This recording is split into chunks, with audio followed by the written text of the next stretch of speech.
ভালো যাচ্ছিল, সব ভালো যাচ্ছিল, নিজেতে যেন মোবাইল খারাপ ছোট খাইছে। তারপর পরের দিন রাতে তুমি টিকিট খাওয়াতে বিশাল রাতে 2 লাখ না খাইতে জিনিস আরো আছে।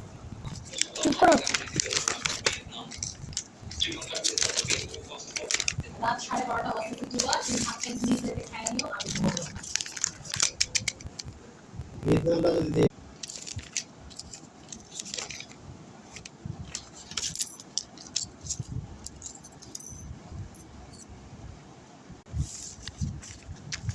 আসলে ওজন কমার পিছনে আরেকটা কারণ আছে।